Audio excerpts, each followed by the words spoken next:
Jesus. Meus queridos irmãos, a paz do Senhor, falando aqui de volta, lições bíblicas da CPAD, Sala dos Jovens, a lição de número 3.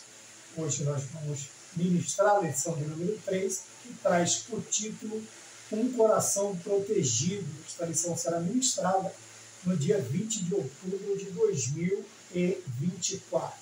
Eu queria começar agradecendo a todos os irmãos e amigos que têm nos ajudado, cooperado, assistido, curtido, compartilhado, a você que tem feito parte deste projeto. Que Deus te abençoe e que a minha oração é que Deus o abençoe em todas as sortes de bênção na sua vida em Cristo Jesus, como está na Bíblia, como está relatado nas Sagradas Escrituras. Tá bom? Como eu disse, lição de número 3, um coração protegido, que traz por tema, o texto principal em Provérbios, o provérbio de número 4, verso de número 23. Sobre tudo que se deve guardar, guarda o teu coração, porque dele procedem as saídas do coração. Bem? O resumo da lição: quando cultivamos as virtudes da palavra de Deus, protegemos o nosso coração. Já temos aí em vista, então, um ponto de partida, né? Não temos aí um início, algo que nós podemos, um gancho que nós podemos pegar para termos um panorâmico da lição de hoje, que é a palavra virtude e também a questão de cultivá-la.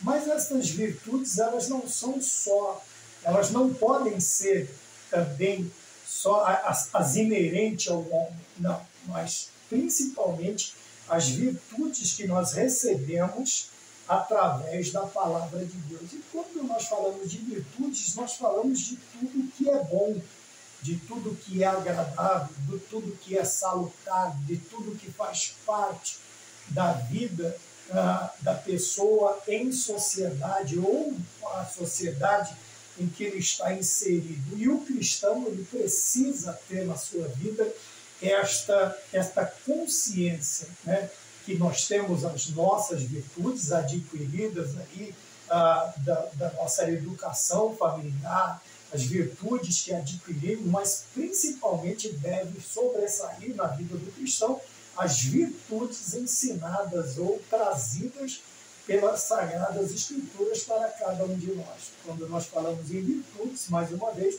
nós estamos falando de qualidades, de coisas boas, né? Daquilo que nós temos, daquilo que nós apresentamos. Não o que nós representamos, mas o que nós apresentamos.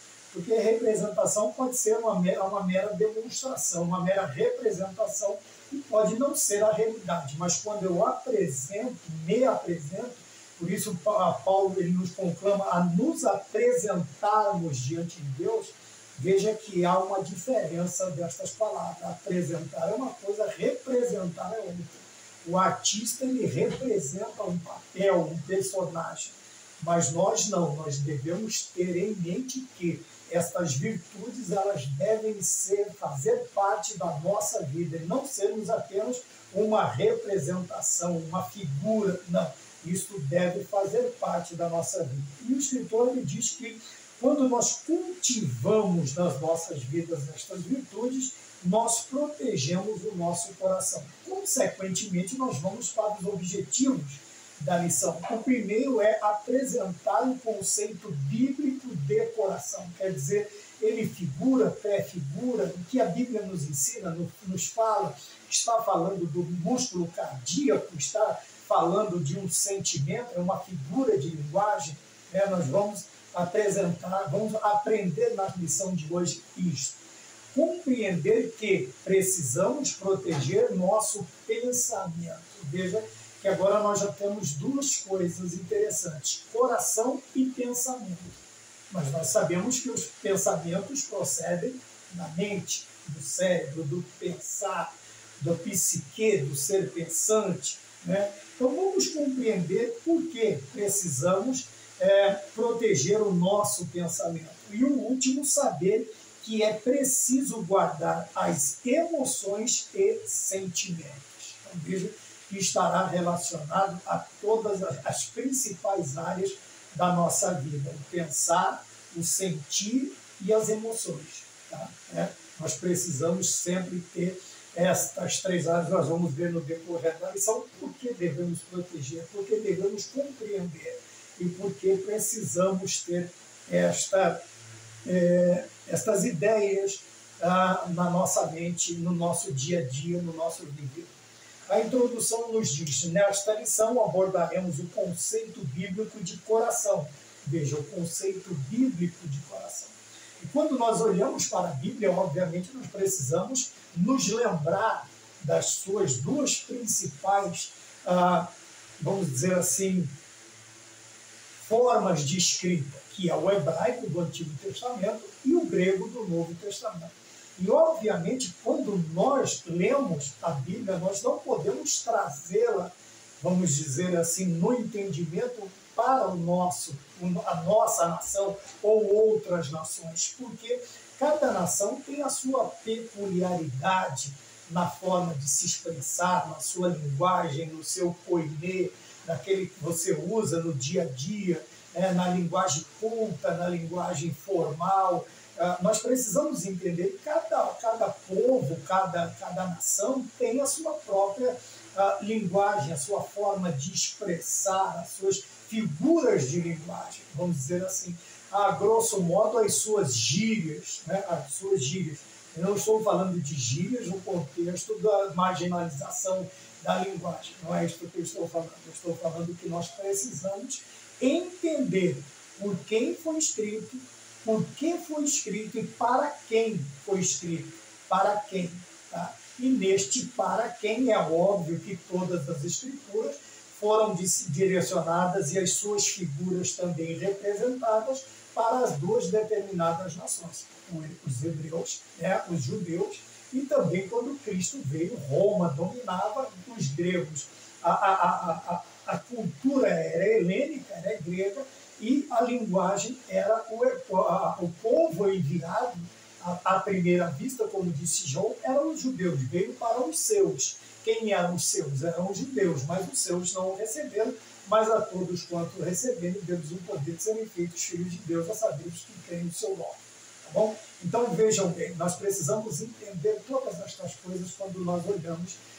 Bem, tem hora que Davi diz: esquadrinha os meus rins. Para nós, qual é a função do rim? Para nós brasileiros, qual é a função do rim?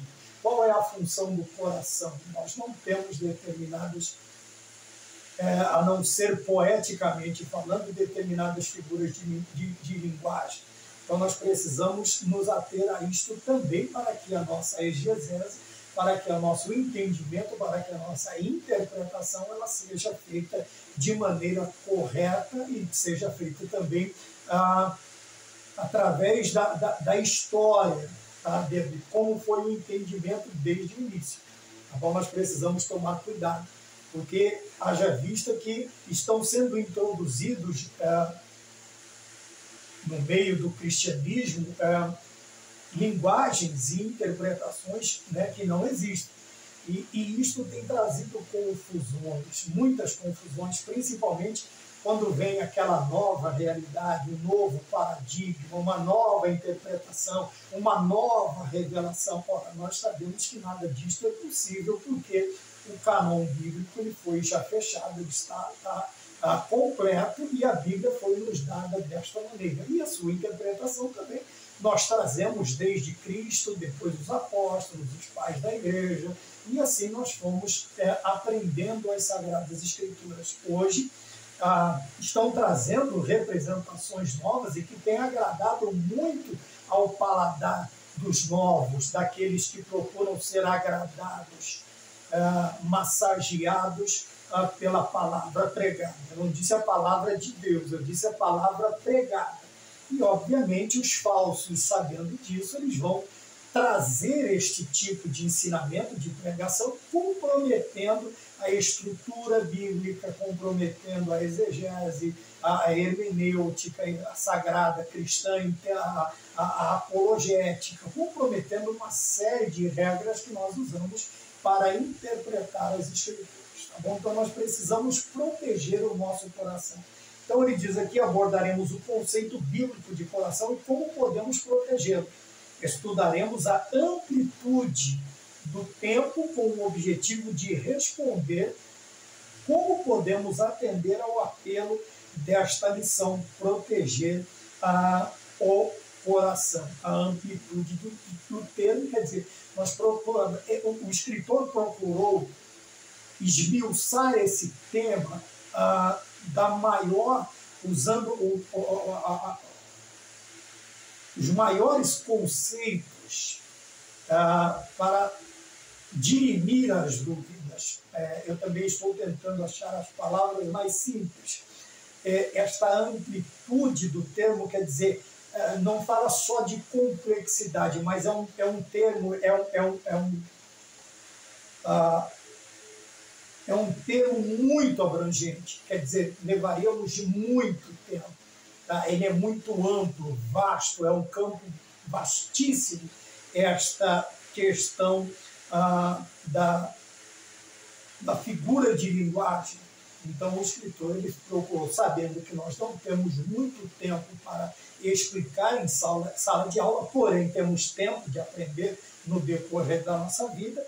Então, ele diz aqui, olha, estudaremos a amplitude do termo. Que termo? Proteger o coração. Tá bom? Procuraremos amplamente, né, de amplitude, de amplo, de extenso, de vasto, de vastidão. Então, o primeiro tópico, ele diz o conceito bíblico de coração. Já entramos na questão da conceituação do termo, compreendendo, então, Provérbios capítulo 4. Ele pega aqui a questão do último, da última lição, da última sessão, né? A primeira sessão vai do versículo 1 a 9, a segunda sessão do 10 a 19, a terceira sessão do 20, versículos 20 a 27, mas nesta lição vai abordar a última sessão, que abrange os versículos de número 20 até o versículo de número 27. Veja que foi dividido aí em perícopes, em sessões, né, em versículos. Uma coleção de versículos foi destacado para determinados ensinamentos. E nesta lição ele abordou a última sessão, que compreende os versículos de 20 a 27, versículos 20 a 27 do capítulo 4 de Provérbios. Nesta lição, nos deteremos na última sessão. Como eu disse, nela as expressões coração, guardar, olhar diretamente e bem ordenados se destacam. Então, vejam bem, estas palavras elas vão trazer também o entendimento da amplitude, qual é o grau, qual a dimensão desta lição, qual a quantificação de importância tem nesta lição. Então, vejam bem, as expressões coração, guardar, olhar diretamente e também a palavra bem ordenados se destacam. Por que elas se destacam? Porque elas vão nos trazer uma visão melhor, uma visão mais clara, uma visão mais concisa daquilo que nós estamos entendendo. Então, por que destacar palavras? Porque as palavras, elas resumem a lição completa, vamos dizer assim. Quando nós observamos as palavras, nós observamos também que elas trazem o conceito completo dentro delas.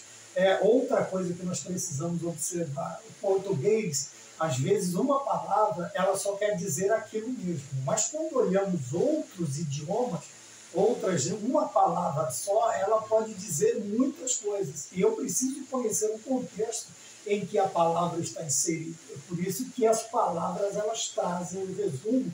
Por quê?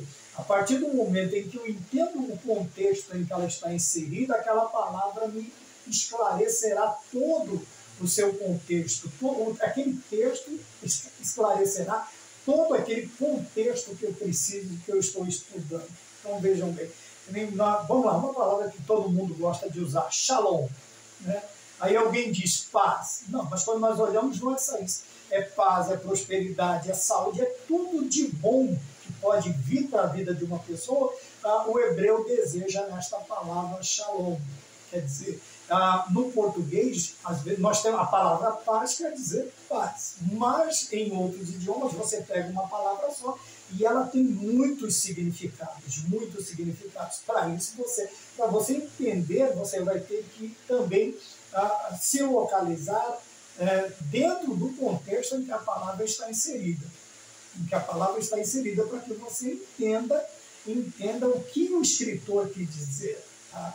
Porque aqui não é tirar uma conclusão do que eu penso, mas quando eu analiso a Bíblia, eu quero principalmente entender por que o escritor ele manda esta mensagem para alguém. Qual era a importância, qual era a intenção, qual era o significado, o que ele queria transmitir.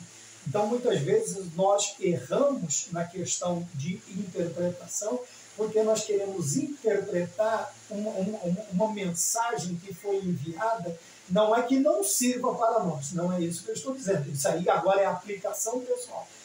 Eu tenho que entender a palavra, como ela foi escrita, para um destinatário primário. Tá? E depois eu vou trazer para o meu tempo, que nós chamamos de aplicação pessoal. É totalmente diferente. Se eu erro aqui no contexto, se eu erro aqui na exegese, eu também falharei na aplicação pessoal e logo aqueles que me ouvem falharão em colocar em prática aquele ensinamento, seja para a sua vida, seja para o coletivo. Tá bem? Então ele diz aqui, e ele destaca algumas palavras. Eu achei interessante nós analisarmos primeiramente isto, nós analisarmos a questão da palavra, de certas palavras em determinados contextos. Tá bom? Porque senão eu confundo a mensagem. Confundindo a mensagem, Paulo diz, se a buzina não der sonido, se der sonido incerto, quem se preparará para a batalha? Quer dizer que, se ao transmitir eu entendi errado, eu transmitirei errado, e obviamente a mensagem que for passada vai ser passada errada, compreendida errada e praticada de forma errada. Tudo começa na interpretação, tudo começa no entendimento deste texto ou deste contexto. Bem, vamos mais adiante. O escritor também diz aqui, veremos o quanto ele se mostra relevante para nós que vivemos numa sociedade de muitos desafios que podem nos desequilibrar interiormente. Aqui nós temos a aplicação pessoal. Eu vou entender o texto, o contexto da mensagem, tá bem? E vou trazê-la. E ele diz aqui assim, e nós veremos o quanto ele se mostra relevante. Está aqui o que se torna relevante, este conceito bíblico do coração, de proteger o coração. Tá bem? Do termo coração, desses outros 4 termos que nós vimos mais acima, agora sim nós estamos falando de aplicação pessoal. Eu vou trazer todo este ensinamento que foi passado no seu tempo e aplicarei para os nossos dias. Nós aplicaremos, professores, superintendentes, os pastores, os pregadores, eles têm que ter esta preocupação. Nós vemos que, infelizmente, muitos não conseguem um êxito maior nas suas prédicas, nas suas homilias. Por quê? Porque eles simplesmente não conseguem fazer essa transposição calma, tá? Do entendimento da mensagem em si para como eu digo, estou dizendo toda hora aqui, para aplicação pessoal, para aplicar na vida dos seus ouvintes agora nos tempos em que nós vivemos, na modernidade em que nós estamos. E ele diz que o entendimento se mostra relevante, por quê? Porque nós vivemos no meio de uma sociedade que lança sobre nós muitos desafios, que pode nos desequilibrar interiormente. Veja que o desequilíbrio, o vacilo, ele não vai ser do lado de fora, mas do lado de dentro. Por quê? Porque todo o conceito aqui está no homem interior. Ora, a boca fala do que o coração está cheio, nós vamos ver isso. O coração alegre aformoseia o rosto. Nós temos muitos termos relacionados ao coração, vamos propriamente a este conceito, a esta ideia de coração, que transforma o externo. Tá? Por que a preocupação com o interno? Porque o crente ele não é transformado de fora para dentro, o crente ele é transformado de dentro para fora. Não adianta eu me preocupar com a aparência, com a roupa, não adianta eu me preocupar como eu ouvi um dia, cara de vaso. Não. Primeiro, o meu eu interior, o homem interior, a minha alma tem que ser transformada. Quando nós olhamos os conceitos de transformação e de guarda, de preservação, nós vamos ver espírito, alma e corpo. É de dentro para fora. Tá? Não adianta ter roupa de crente, cara de crente, cabelo de crente, sapato de crente, a Bíblia dos crentes e não ser crente. Por quê? Porque Deus não está preocupado tanto com o externo. Lógico que há uma preocupação em que o homem interior, ele reflita, ele resplandeça no homem exterior. Veja, o coração alegre aformoseia o quê? O rosto. A boca fala do que o coração está cheio. Então veja que tudo vem de dentro para fora. É por isso que nós chamamos de conversão genuína. Tem pessoas que converteram a aparência. Eles têm a aparência de crentes, se vestem como crentes, mas não se comportam como crentes. Por quê? O comportamento, ele vem de dentro para fora, tá bom? A moral, a ética, a transformação, ela vem de dentro para fora. Então nós precisamos nos preocupar e o escritor nos chama a atenção quanto a esta relevância, porque estamos numa sociedade que nos impõe tantos desafios que podem nos desequilibrar interiormente. É óbvio que acontecendo este desequilíbrio, esta vacilação, este vacilo interno, toda a parte externa do ser humano, tudo aquilo que eu pratico externamente, ele vai também sofrer esse abalo. Por quê? Porque justamente vai mexer no quê? Lá dentro. Fé, esperança, crença, devoção, culto, tudo isso é interno. Tá? A partir do momento em que nós pensamos nesses termos externamente, nós estamos pensando errado.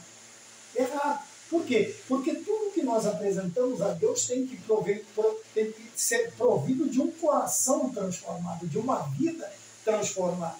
E muitas vezes nós queremos apresentar a Deus o nosso externo, o nosso exterior. Tá bem? Deus está preocupado com isso? Sim, mas principalmente com o interior.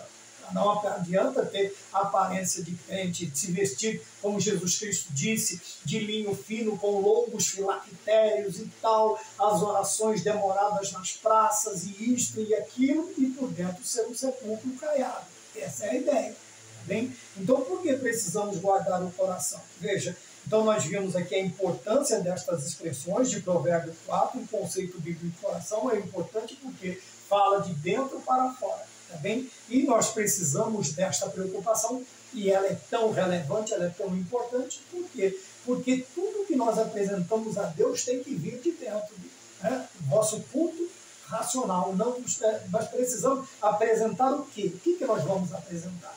Hoje nós vamos apresentar pombos, nós vamos apresentar efas de farinha, nós vamos apresentar como os rudimentos dos sacrifícios, como Pedro diz, não fostes comprados com sangue de touros ou de bodes, ou coisas preciosas como ouro ou prata, mas pelo precioso sangue de Jesus Cristo.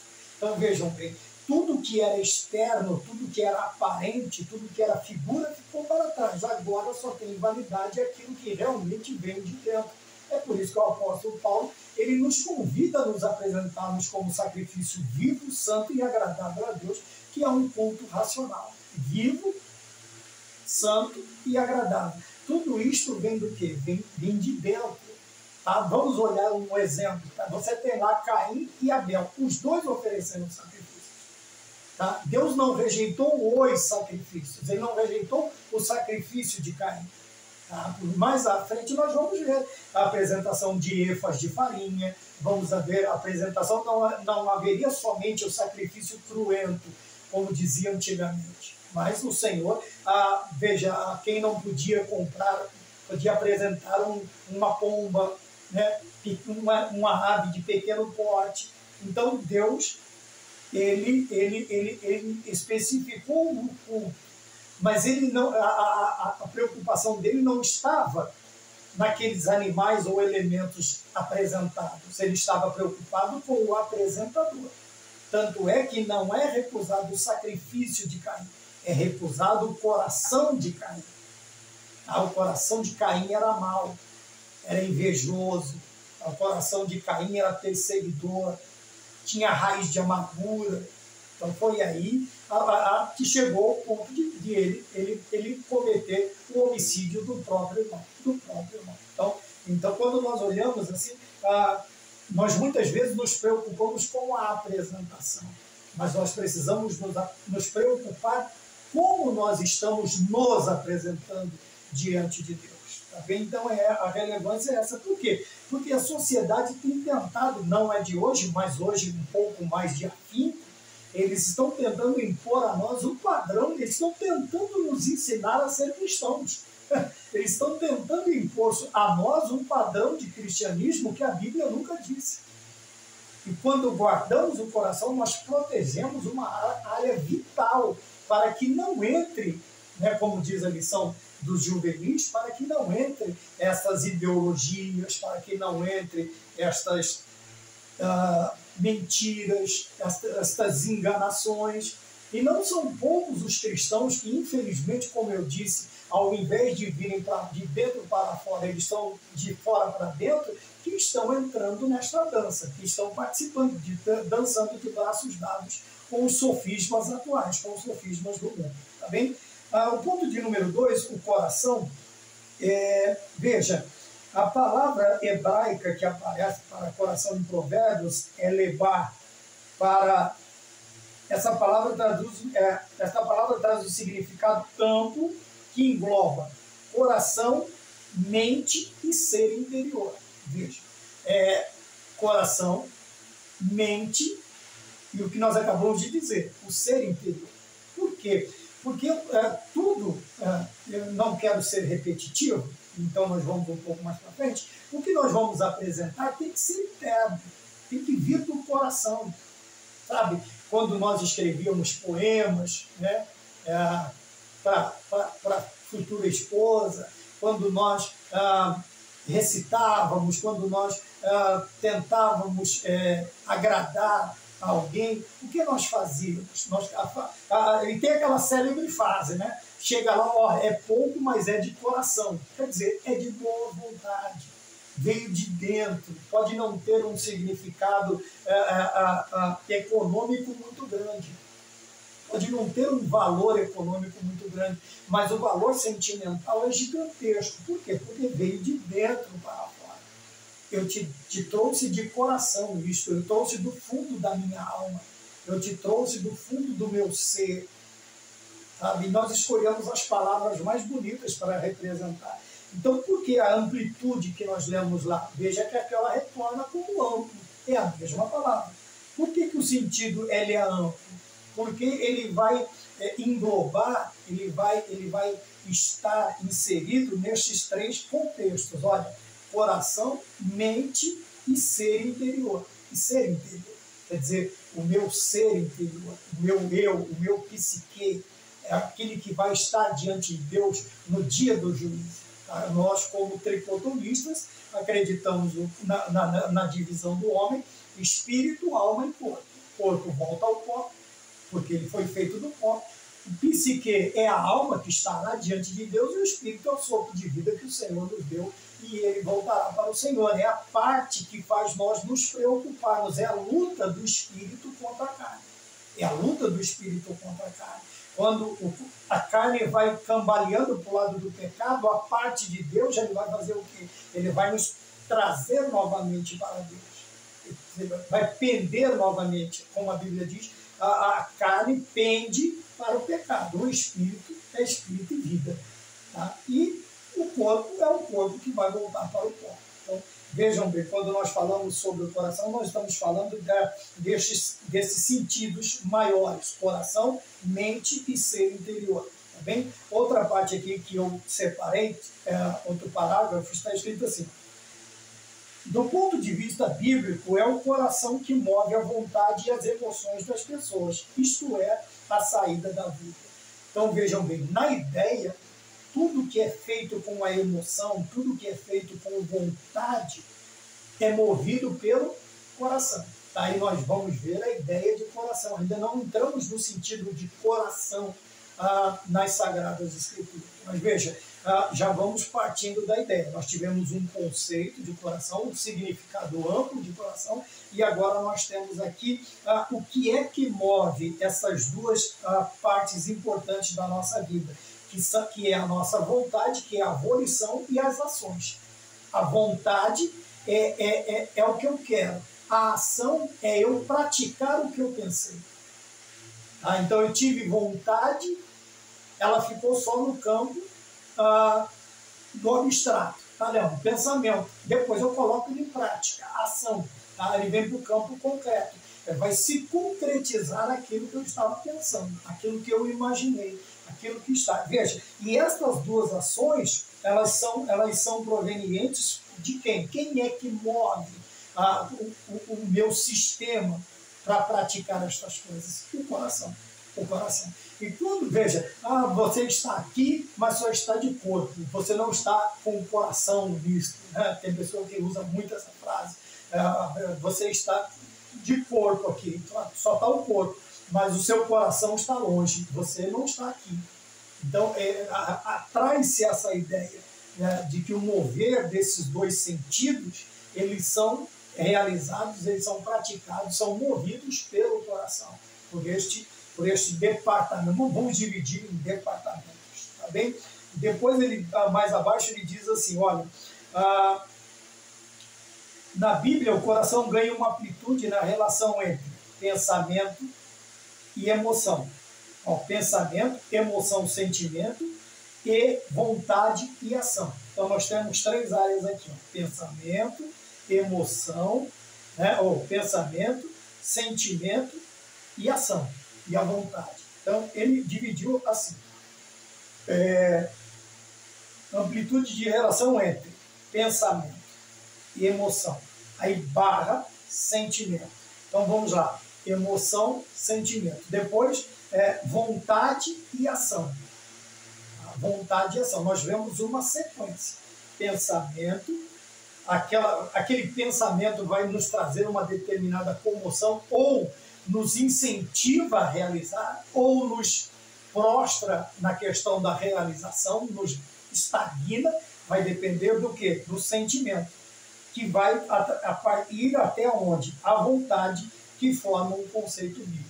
Então vejam bem, pensei, quando você vai até a questão, quando Eva, ela vê o fruto, veja, ela chega até a árvore, ela vê o fruto que está proibido de ser tomado, comido, degustado, ela vê, ela pensa o quê? É agradável ao paladar. E depois, e também pode trazer conhecimento. Veja, ela vê, aí Tiago também põe a ideia desse jeito. O pecado, ele começa onde? Eu vejo, depois de ver, ele desce para o coração, tá? Depois de trazer, aí diz que o coração concebe. Veja que o que impulsiona, nós acabamos de dizer, que o que move esses sentimentos é o quê? É o coração. E o Tiago diz assim, e depois do pecado concebido, ele vai encontrar, vai fazer um ninho, e isso eu vou pôr em prática. E o que ele diz? E o pecado concebido gera o quê? Gera a morte.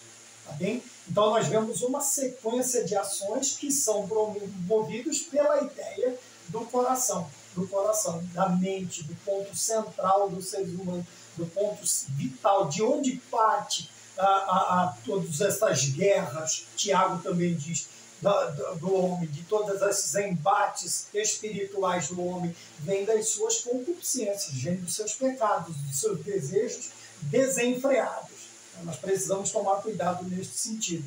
Veja, por isso é preciso proteger o pensamento, as emoções, os sentimentos e a vontade que formam o conceito bíblico. Quer dizer, todas estas áreas elas precisam ser guardadas, protegidas. E como é que nós protegemos a nossa mente? Veja que lá no capítulo 6 de Efésios, nós vamos ver as armaduras de Deus. E a armadura de Deus, ela traz o capacete, o elmo. E é este elmo que vai proteger, o elmo protege a cabeça, o capacete protege a cabeça. né? Então, o que ele vai proteger? Essa armadura espiritual, ela vai fazer com que os dardos inflamados do maligno não atinjam a minha mente, não atinjam o meu pensamento. Veja que um dos reformadores, ele disse assim: eu não posso impedir que os pássaros sobrevoem sobre a minha cabeça, porém, mas eu posso impedi-los de fazer ninhos. Quer dizer, os pensamentos virão, seja meu, seja do mundo, seja lançado pela modernidade, eles vão vir. Qual é a minha função? Proteger a mente para que eles não façam ninhos. Quer dizer, eles não fiquem ali. Porque, com certeza, quanto mais tempo eu demorar para rechaçar estes pensamentos, estas ideias, estas ideologias, estes sofismas, estas mentiras, quanto mais tempo eu demorar para purificar a minha mente destes maus pensamentos, mais difícil ficará eu não praticá-los. Vai ficar difícil de não praticar. Por quê? Aquilo vai se tornando um costume, vai se tornando cada vez mais atrativo, sabe? Se ela tivesse olhado e se lembrado e rechaçado aquela visão, aquele pensamento, ela teria ido embora, mas ela ficou ali. O inimigo ficou conversando com ela e tal, sabe? Aquele papinho de aranha, e ela infelizmente acabou cedendo. Assim muitos crentes têm feito. Tá? Muitos crentes, porque às vezes eu tive a oportunidade de trabalhar com um pastor presidente que ele dizia assim: existem pessoas que não pecam somente por falta de oportunidades, só por causa da falta de oportunidade, mas pintou uma oportunidade e está pecando. Por quê? Porque tudo que deveria ser tirado de fora para dentro, principalmente, como diz o nordestino, o basculho, o entulho de dentro do ser humano, nós preocupamos primeiro em fazer do lado de fora. Nós preocupamos em agradar com a nossa aparência. Mas nós podemos agradar os homens com a nossa aparência, mas com o nosso ser interior, nós desagradamos a Deus. E todo aquele lixo acumulado que está lá dentro, que não foi tirado, que nós não permitimos que o Espírito Santo limpasse a casa, eles vão vir à tona. Obviamente eles vão vir à tona. Por quê? Porque a boca fala do coração, do que o coração está cheio, o coração alegra, formoseia o rosto. Veja, e tudo que está entulhado no coração, que está acumulado, quando eu mantenho ele dentro do meu pensamento, a vontade de realizar será maior ainda. Assim, também o contrário, quanto mais eu encher a minha mente das coisas de Deus, o meu coração com as coisas de Deus, a minha vontade de realizá-las, de praticá-las também será muito grande. Será difícil não realizá-las. Será difícil não realizá-las. Mas o contrário também é verdadeiro. Se a minha mente estiver cheia de coisas erradas, se o meu coração estiver cheio de coisas erradas, a chance de praticá-las, de trazê-las à tona, de fazer, de errar, de pecar, vai ser muito grande também. Tá bom? Então vamos mais adiante, nós falamos aqui sobre o conceito bíblico de coração. Então o conceito bíblico de coração, ele vai envolver o quê? Pensamento, emoção, sentimento e vontade e ação. Tá? Vontade e ação. A vontade, então, seria, como eu já disse, seria o abstrato. E a ação seria a concretização do pensamento. Bem, aquilo que era só um pensamento, agora está sendo posto em ação. Então, falar de coração é falar disso. Emoções e sentimento. E nós vamos ver aqui agora, protegendo o pensamento. Veja, protegendo o pensamento. E mais à frente, já adiantando, nós vamos falar sobre protegendo sentimentos e emoções. E também, depois do quarto ponto, protegendo a vontade. Tá bem? Então, aqui está dividido em tópicos, toda a ideia, todo o conceito de coração na Bíblia. Então, protegendo o pensamento bíblico, nós vamos ver que no versículo 20, algumas palavras são destacadas, né? No versículo ele diz: inclina o teu coração. O versículo 21 exorta a guardar no meio do teu coração. O quê? Guardar as palavras da sabedoria, as palavras de sabedoria. Guardarmos no centro do nosso coração. Veja, no meio do teu coração. Então, tanto a palavra atenta quanto a palavra guarda denotam uma atividade que abrange o processo racional do pensamento. Veja que o cristianismo o sermos de Deus, a soberania de Deus, e até mesmo envolvendo o livre-arbítrio, não tira de nós o privilégio e a responsabilidade de pensar. Por quê? Pelo pensamento é uma dotação de Deus dada aos seres racionais. Tá bem? Os animais irracionais, eles não pensam, eles simplesmente reagem. O ser humano dotado de racionalidade, ele pensa. Antes de reagir, antes de agir, antes de praticar, antes de cometer, ele tem essa faculdade de pensar. Ele tem essa faculdade de raciocinar, tá? De usar a razão, o que infelizmente muitos não fazem uso nos dias de hoje. Já há algum tempo que nós vemos que a racionalidade, que a razão está sendo deixada de lado. E o homem está sendo movido simplesmente, único e exclusivamente, pelas suas emoções, pelas suas reações. Também havia até, eu li um livro que tinha uma frase assim: os homens pensam, só os animais reagem. Tá bem? Então veja aqui, ele fala que a palavra atentar e guardar, elas denotam a atividade que abrange o quê? O processo racional de pensamento, do pensamento. Tá bem? Então, isto é parte de Deus, o pensar.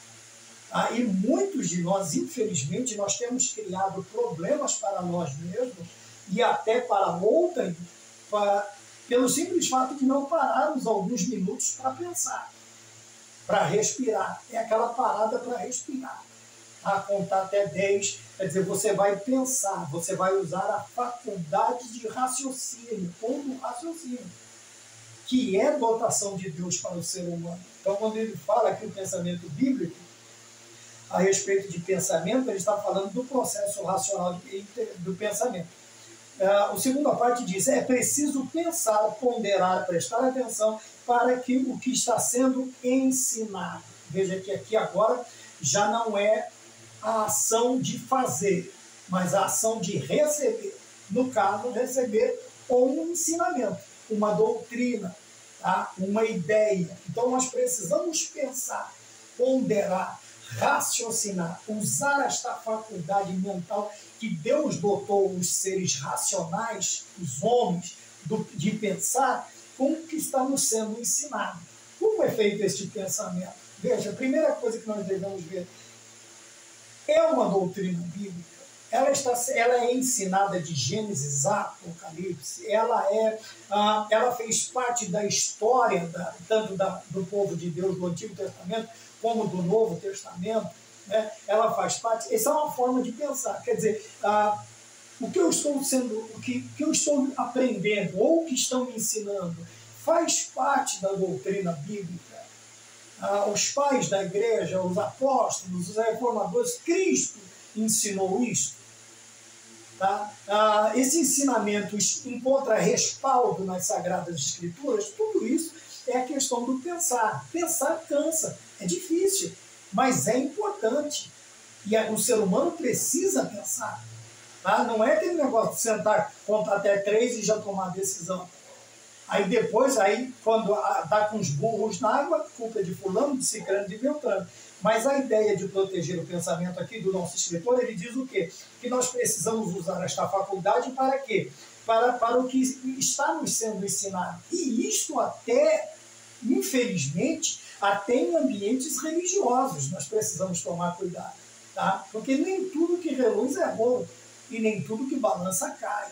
Então, às vezes, nós precisamos tomar cuidado também em ambientes religiosos. Por quê? Porque nem tudo, o próprio Cristo disse, nem todos que me dizem Senhor, Senhor, entrarão no reino dos céus. Tá bem? E hoje nós vemos aí heresias escabrosas. Nós vemos ensinamentos, falsas doutrinas e provenientes de pessoas conceituadas, de homens e mulheres altamente conceituados nos seus... Mas quando confrontamos os seus pensamentos, os seus ensinamentos com as Sagradas Escrituras, elas não encontram respaldo nas Sagradas Escrituras. Ora, com a Bíblia se prova o que se quer. Porém, olha o outro lado, a Bíblia não aprova tudo que você quer. Você pode, tem ideologias aí que usam a Bíblia. Tem falsas religiões que usam trechos bíblicos.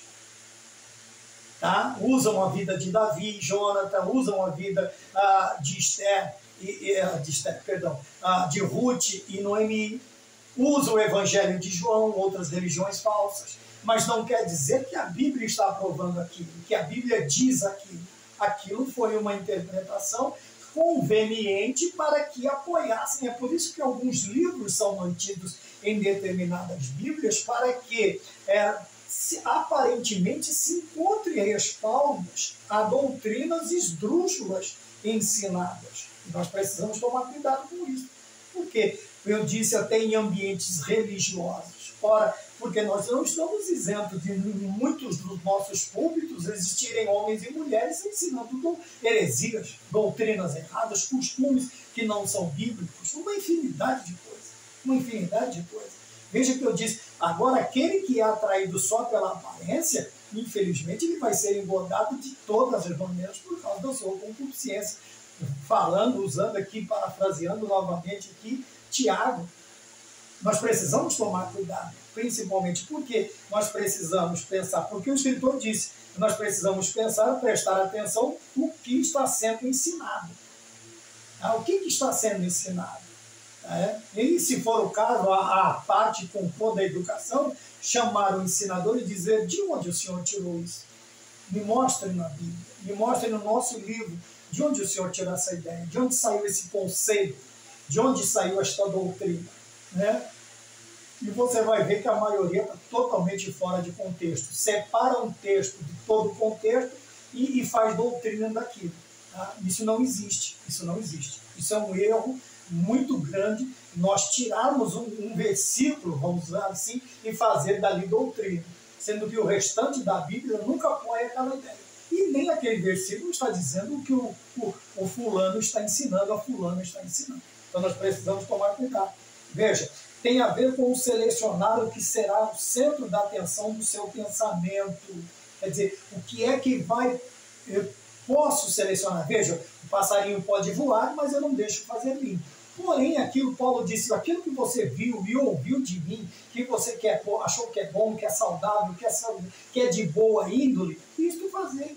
Quer dizer, eu tenho o dever e o privilégio de poder escolher o que vai povoar o meu pensamento, o que vai fazer parte do meu pensamento, das minhas linhas de raciocínio, das minhas linhas de conclusões. Então, posso escolher. Isso me dado o direito. Veja, atenção no seu pensamento. Este trabalho é tão importante, pois o que pensamos inevitavelmente gerará sentimentos e emoções. Veja, uma pessoa que acumula somente pensamentos ruins, ira, contenda, todo mundo é ruim, ninguém serve, todo mundo é isso. Essa pessoa, com certeza, quais serão as emoções dele? Serão emoções ruins. Emoções rompantes de ira, de violência, de agressividade, disto, daquilo. Por quê? Porque a mente dele, infelizmente, está povoada por este tipo de pensamento.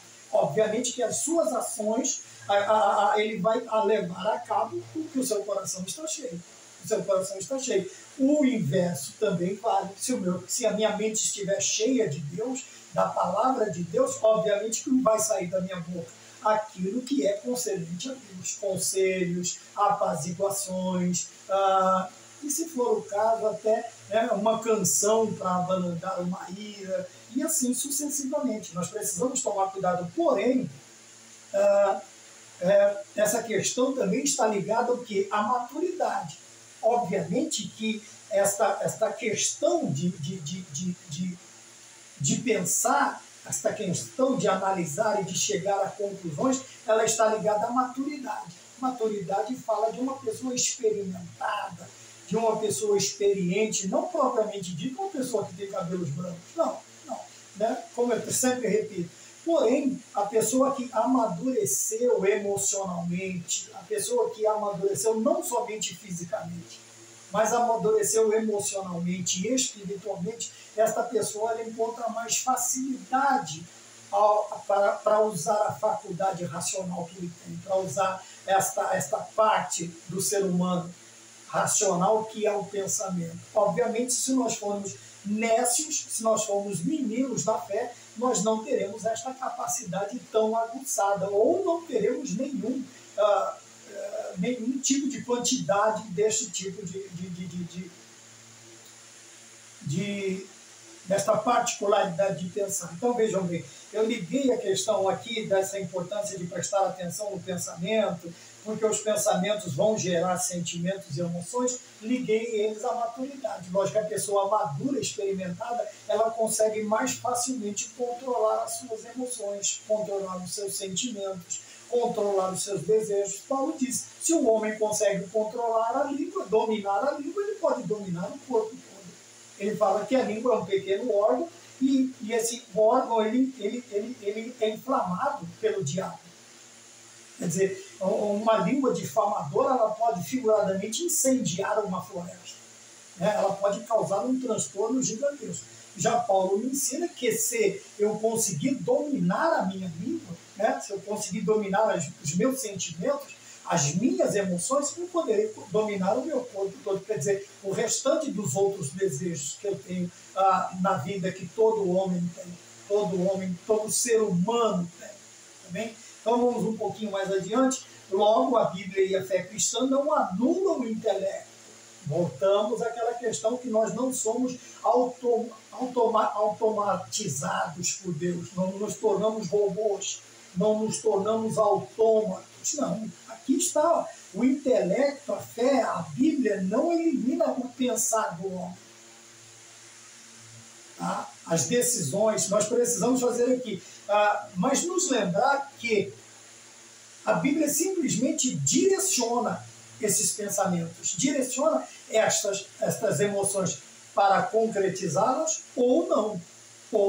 Veja, aqui está o livre-arbítrio, quer dizer, o homem, a Bíblia não anula o meu pensar, não me torna um robô. Não, eu posso pensar.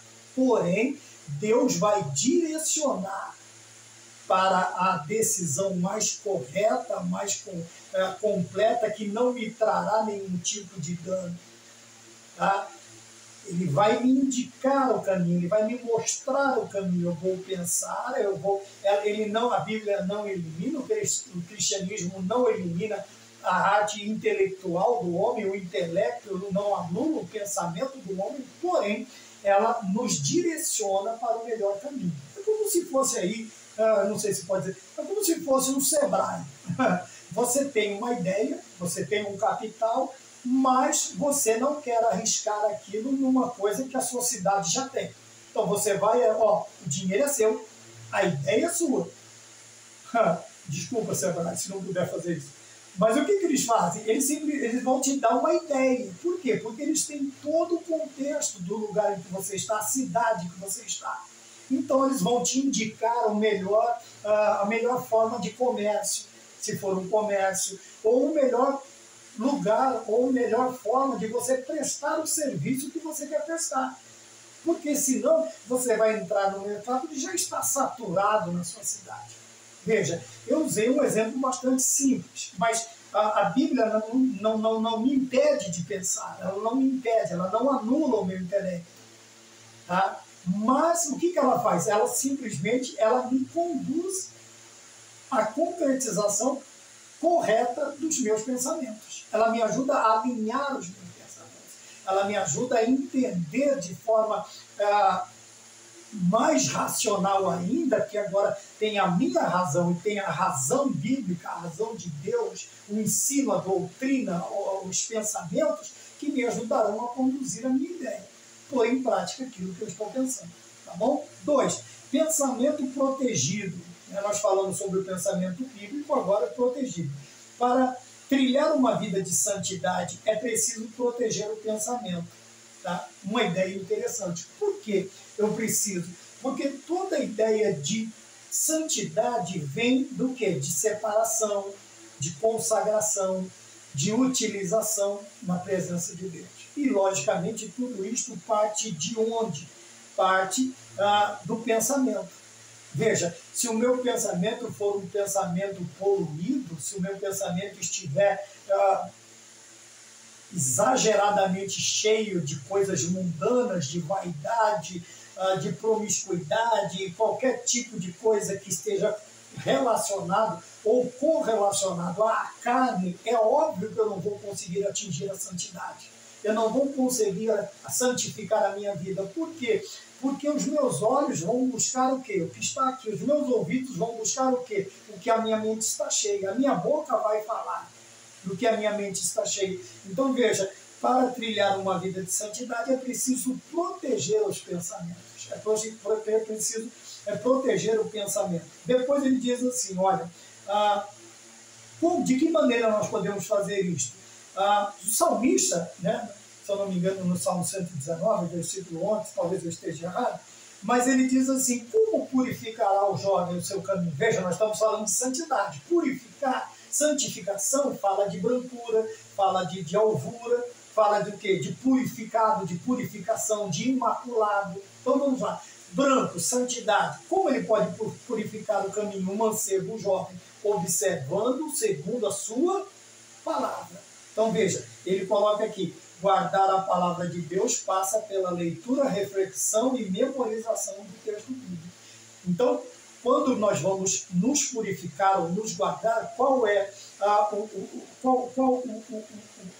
o elemento a ser inserido na nossa mente? As Sagradas Escrituras. Mas de que maneira? Veja, lendo, mas não somente lendo, refletindo naquilo que você leu, pensando naquilo que você leu, analisando, ponderando, gastando tempo com aquilo que você leu. E depois dessa reflexão, você vai memorizar o texto. Quer dizer, você vai entender, não é um mero decoreba, como a gente dizia na escola, mas uma memorização através da prática. Através da prática. Como é a melhor forma de eu aprender? É da forma teórica ou da forma prática? Lógico, eu colocando a teoria em prática. Eu colocando a teoria em prática, eu vou assimilar, eu vou conseguir memorizar, guardar com mais facilidade aquilo que eu li, que eu pensei, que eu... como ele diz aqui, que eu refleti, né, que eu ponderei, que eu me questionei também o que eu li, e agora o que eu vou fazer? Eu vou memorizar, quer dizer, para que a hora que eu precisar eu tenha como citar, não como alguns fazem só para se aparecer, mas na hora necessária o Espírito Santo vai me fazer lembrar de tudo que Jesus Cristo tem me ensinado, através da leitura, da reflexão e da memorização. Irmão, mas eu não consigo. Mas quantas vezes você citou versículos que você nem lembrava que você sabia? Você não sabia onde estava. Você fala assim, eu não sabia onde estava. Mas por que você lembrou? Porque o Espírito Santo vos fará lembrar de tudo que eu vos tenho ensinado. Então é óbvio que a gente memoriza, não é para andar por aí se aparecendo e falando a torto e a direito. Não, mas uma hora necessária o Espírito Santo vai me fazer lembrar daquilo que eu aprendi. Então vejam bem. Então eu preciso, para uma vida de santidade, proteger o meu pensamento. Como é que eu vou proteger? Através da leitura, da reflexão e da memorização da palavra do Senhor. E depois, no último tópico, ele diz assim, quanto mais os valores divinos dominarem o nosso pensamento, mais as nossas emoções, sentimentos e vontades serão influenciadas por ele. Foi isso que eu disse há alguns minutos atrás. Quanto mais a minha mente, né, tem um ditado no mundo que mente vazia é oficina do diabo. Até aí tudo bem. Agora, quem vai escolher de que forma vai ser completa, cheia esta oficina é você. Tá? Agora, a dica aqui nesta parte, no segundo tópico, é quanto mais da parte divina, da parte de Deus, a minha mente estiver ocupada, o que acontece? Mais as minhas emoções, sentimentos e vontade serão dominadas por ele ou influenciadas por eles. Por eles o quem? Por eles quem? Pelos valores divinos. Tá? Os valores divinos começarão a fazer parte do meu dia a dia. Os valores celestiais, as qualidades celestiais, as qualidades de Deus que são comunicadas ao homem. Mas para isso, a minha mente tem que estar dominada. Quanto mais valores divinos dominarem o nosso pensamento, mais as nossas emoções, sentimentos e vontades serão dominados por eles. Eu falei sobre isso alguns minutos atrás, só reforçando, então, Tá bem? Quanto mais a minha mente estiver cheia dos valores divinos, mais eles farão parte do meu dia a dia, mais as pessoas notarão no meu proceder, no meu caminhar, no meu falar, no meu... eles vão entender o quê? Né? Quantas vezes nós não somos parados na rua ou em um comércio, alguém chega e diz, você é crente. Alguns até olham e dizem, você é pastor. Mas não está escrito na sua testa. Mas o seu comportamento vai dizer quem você é. Assim como tem um ditado no mundo, assim como quem você anda, você diz para os outros quem você é, o seu comportamento vai mostrar quem você é. Uma certa feita eu estava num ponto de ônibus, voltando de um culto, as minhas filhas eram bem pequenas, e nós estávamos ali esperando o ônibus, eu, minha esposa e minhas filhas, e passou um vendedor, não sei se não sou inteiro, mas ele estava empurrando um carrinho. E ele olhou para mim e disse assim, aquelas crianças são suas filhas, não são? Eu falei, são. Ele disse assim, pelos filhos se conhecem os pais. Né? Eu tomei como exemplo, como um elogio, eu fiquei contente. Mas veja bem, o que eu quero dizer com isso é que as pessoas vão entender, elas vão ver em nós essas particularidades, estes valores sendo expressos nas nossas atitudes. Mas tudo isso quando o nosso pensamento estiver protegido. Protegido como? Cheio, pleno do quê? Dos valores divinos. Para que não caiba, ninguém enche uma coisa que já está cheia. E se a minha mente está cheia dos valores divinos, outros tipos de valores, de qualidades ou defeitos não terão lugar. Porque não cabe mais nada. Ele está cheio dos valores divinos. Bom, vamos para o ponto de número 3. Que diz assim, protegendo agora os sentimentos e as emoções. Veja que nós falamos dos pensamentos. Agora nós vamos falar de sentimentos e emoções. Tá? Emoções e sentimentos, nós temos aqui o que é uma emoção. É um estado mental, veja, olha que definição maravilhosa. É um estado mental intenso, explosivo e de pouca duração.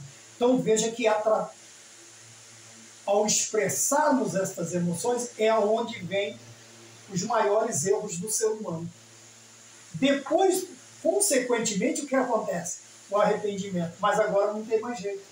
A pessoa se deixou ser dominada pelas emoções. Veja, é um estado mental intenso, quer dizer, é um impulso gigantesco, intenso, explosivo, né? E de pouca duração.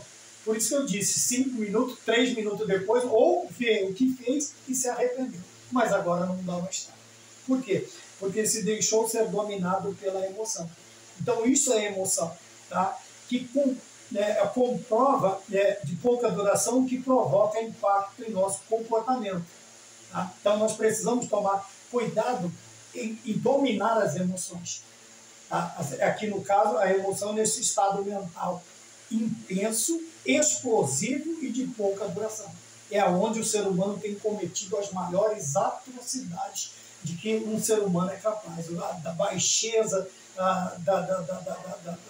do ser humano, é por causa das emoções. Fala do sentimento. É um estado mental menos intenso, veja, menos intenso, menos explosivo, porém suave e duradouro. Aí nós estamos falando de sentimentos.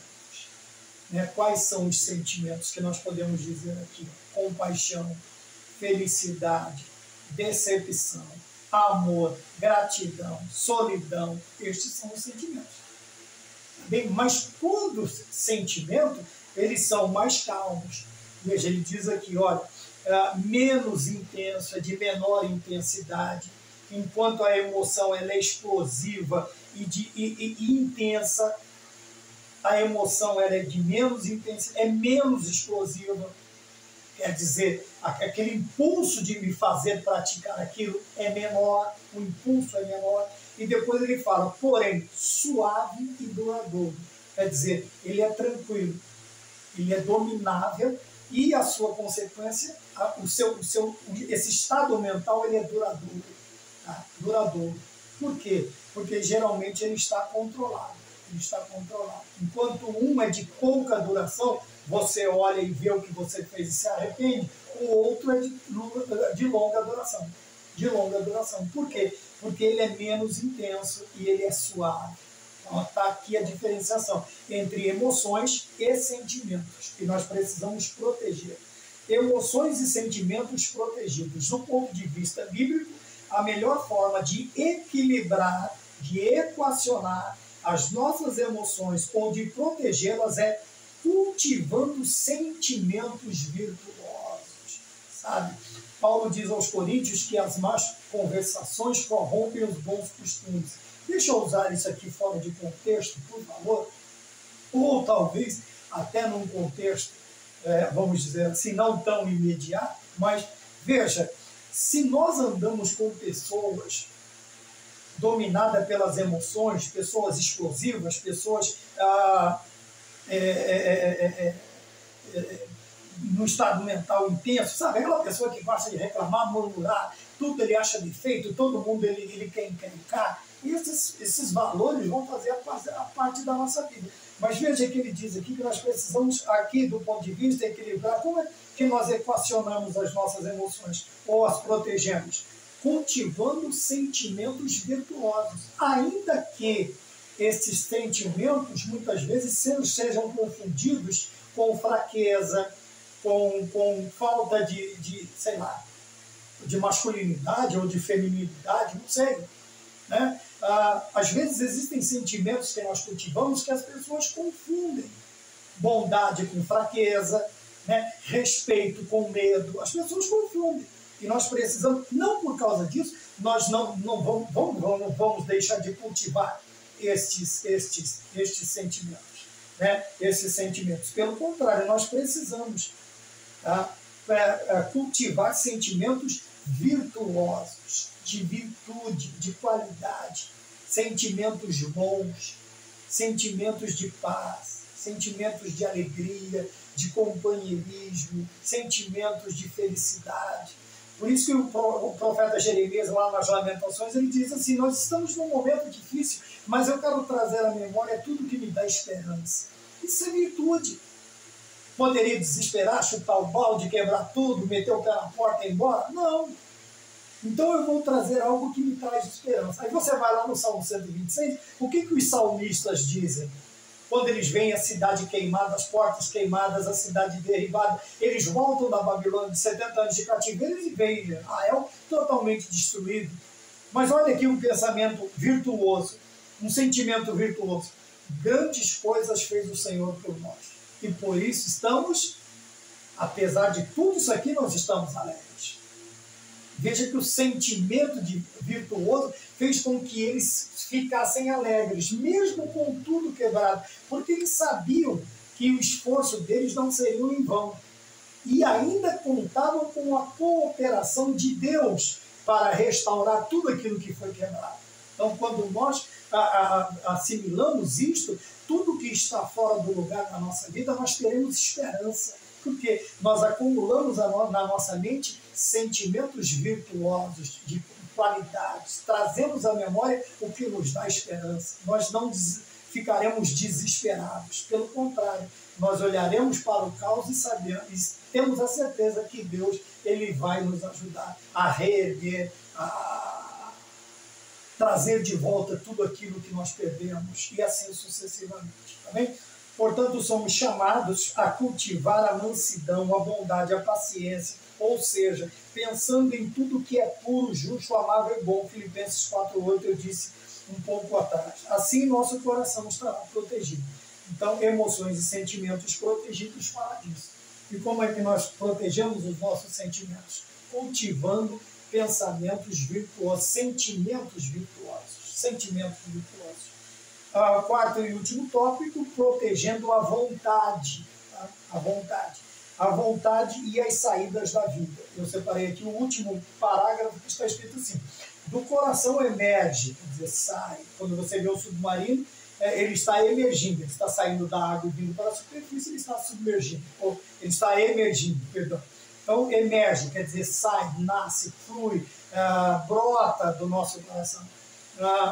A nossa vontade. Da vontade, quer dizer, a vontade é o desejo de fazer alguma coisa. Então, pensamento, é desejar fazer alguma coisa, algo. Veja, da vontade, nossa vontade e ação serão, assim, da vontade geramos a ação. Tá? Então nós tiramos aqui do campo da mente e realizamos aquilo que fazemos. Eu já usei o termo, não vou usar mais na questão do concreto e sei lá, do abstrato, não sei como é que fala. É mais ou menos isso. Então vejam bem, ele diz aqui, isso aqui, do coração emerge a nossa vontade, da vontade geramos a ação. Nossa vontade e ação serão boas se o nosso pensamento e sentimentos forem bons. Não foi o que Deus disse para Caim? Ora, Caim, se o seu coração for bom, não serão aceitos os seus sacrifícios, porém, o pecado jaz à porta. Porque os sentimentos, as vontades de Caim não eram boas, mas Deus alertou ele. Ele disse, se os seus sentimentos foram bons, Jesus Cristo traz o ensinamento para o Novo Testamento, dizendo, se os teus olhos forem luz, forem bons, todo o teu ser será luz. Mas se os seus olhos forem trevas, quão grandes trevas serão? Tá bem? Então isso tem a ver também com os nossos sentimentos, com as nossas emoções. Se os nossos pensamentos forem bons, os sentimentos também serão bons. Se a nossa vontade e ação serão boas, elas só serão boas se o nosso pensamento e sentimentos forem bons. Tá bem? Então tudo flui da 2. A vontade protegida, um dos parágrafos desta maneira, o Espírito Santo, mediante a palavra de Deus, nos leva a desejar fazer tudo o que glorifica a Deus. Veja que coisa interessante. O Espírito Santo, mediante a palavra, veja, são dois fatores importantíssimos na vida do cristão. Ser morada do Espírito Santo e estar completo, estar cheio, pleno da palavra de Deus. Por quê? Porque o Espírito Santo vai fazer vai praticar esta ação em nossa vida mediante o quê? Mediante a palavra de Deus. O que ele faz? Ele nos faz desejar tudo, ou deseja fazer tudo o que glorifica o Senhor Jesus, ao Senhor Jesus. Então, que coisa interessante. Veja, então o Espírito Santo, ele habita em nossa vida. Ele vai usar o manual melhor que nós temos dentro de nós, que é a Bíblia. E através disso gerar em nós. Ele nos leva a desejar fazer tudo o que glorifica o Senhor Jesus Cristo. Quer dizer, os nossos pensamentos primários, a primazia dos nossos pensamentos será o quê? A glória de nosso Senhor Jesus Cristo, a glorificação. Jesus Cristo diz, e quando o Consolador vier, ele me glorificará. Olha que coisa interessante. Então nós precisamos tomar cuidado. Veja, vontade protegida, primeiro, né, sendo a habitação do Espírito Santo genuinamente, tendo em nós a palavra, ele vai usar esta palavra, mediante esta palavra, ele colocará em nosso coração o desejo de fazer tudo o que glorifica o nosso Senhor Jesus Cristo. 2. Nossa vontade estará alinhada à vontade do Espírito Santo. Essa é outra coisa interessante. Veja que a nossa vontade deve estar alinhada, paralela, né? Ou junto ao pensamento de Deus. Ao pensamento de Deus, aos pensamentos de Jesus Cristo, ao pensamento do Espírito Santo. Alinhado aqui quer dizer que nós devemos estar assim, pensando a mesma coisa. Pensando a mesma coisa. Quando a vontade protegida, ela é protegida, as nossas vontades estão alinhadas à vontade de Deus. Por isso o Senhor Jesus Cristo disse o quê? Assim, para que Deus fizesse na vida dele tudo que fosse da vontade dele. Veja que a vontade de Cristo está agora alinhada à vontade de Deus. Uns segundos antes ele disse, se possível, passe de mim esse cálice. Contudo, seja feita a tua vontade e não a minha. Veja que a vontade de Cristo naquele momento está alinhada com a vontade de Deus. Por quê? Ele sabia que ele ia passar por um processo terrível na crucificação. Não somente física, mas espiritual também. Então nós precisamos tomar cuidado com isso. Concluindo que o nosso espírito, olha aqui, espírito, alma e corpo sejam plenamente conservados e irrepreensíveis. 1 Tessalonicenses capítulo 5, versículo 23. Então vejo que o desejo do escritor e também da Bíblia é este, que nós que o nosso espírito, alma e corpo, tricotomia, espírito, alma e corpo, sejam guardados, conservados irrepreensíveis, quer dizer, não sendo digno de repreensão, que as pessoas não achem em nós motivos para nos chamar a atenção, para nos repreender, tá? Mas que nós conservemos a alma, espírito e corpo de forma irrepreensível, conservando, mediante que a habitação, estados cheios, plenos do Espírito Santo, plenos da palavra de Deus, e também fazendo o quê? Tendo a nossa vontade alinhada à vontade de Deus. E isso é guardar, conservar os nosso espiritual e corpo irrepreensíveis diante dos homens.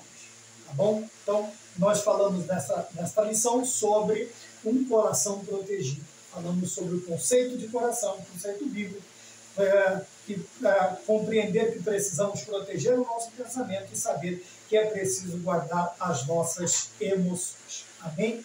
Que Deus nos abençoe. Espero que tenha ficado a contento. Até a próxima aula, que será a aula de número 4, se Deus assim nos permitir, em nome do Senhor Jesus. Amém.